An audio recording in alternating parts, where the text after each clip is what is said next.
आणि आता आरएसएस मानहानी प्रकरण राहुल गांधींच्या वकिलांकडून न्यायालयात जामीनपत्र दाखल करण्यात आले। आता हर्षवर्धन सपकाळ हे नवे जामीनदार असणार आहेत।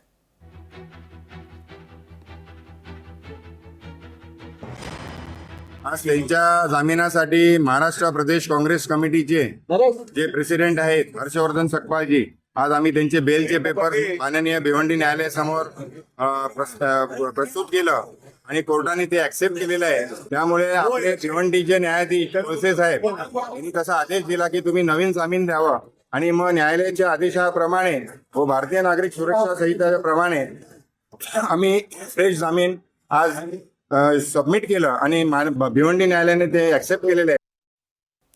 तिकडे बदलापूरमध्ये गर्भाशयातील बीज विक्रीचं रॅकेट उघडकीस आलंय। गरजू महिलांचा वापर केला गेलाय। या संदर्भात गुन्हा देखील दाखल झालेला आहे। 3 महिलांना अटक करण्यात आली आहे। बदलापुरात स्त्री बीजाची विक्री करणाऱ्या महिलांविरोधात बदलापूर पोलीस ठाण्यात गुन्हा दाखल करण्यात आला।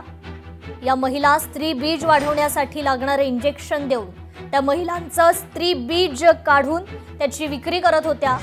सुलक्षणा गाडेकर या महिलेनं तिच्या घरामध्ये गरजू महिलांना पैशांचा आमिष दाखवत त्यांना स्त्री बीज विकण्यासाठी तयार केलं। गर्भाशयातील स्त्री बीजाची वाढ झाल्यावर त्या महिलांना IVF ART सेंटरमध्ये पाठवून डॉक्टरांकडून ऑपरेशन करून ते स्त्री बीज काढून त्याची बेकायदेशीररित्या विक्री केली जात असल्याचा आरोप होतोय। या प्रकरणी बदलापूर उपजिल्हा रुग्णालयाच्या मुख्य वैद्यकीय अधिकारी यांच्या पथकाने गाडेकरांच्या घरी धाड टाकून हे रॅकेट उघडकीस आणलंय। शिवाय वैद्यकीय अधिकाऱ्यांच्या तक्रारीनंतर बदलापूर पूर्व पोलिसांनी सुलक्षणा गाडेकर, अश्विनी चाबुकस्वार, मंजुषा वानखेडे या 3 महिलांविरोधात गुन्हा दाखल केला। यामध्ये सोनोग्राफी सेंटर, इंजेक्शनचा पुरवठा करणारे आणि महिलांचे बनावट कागदपत्रे तयार करणाऱ्या टोळीमध्ये आणखीन कोण सामील आहे का याचा तपास केला जातोय।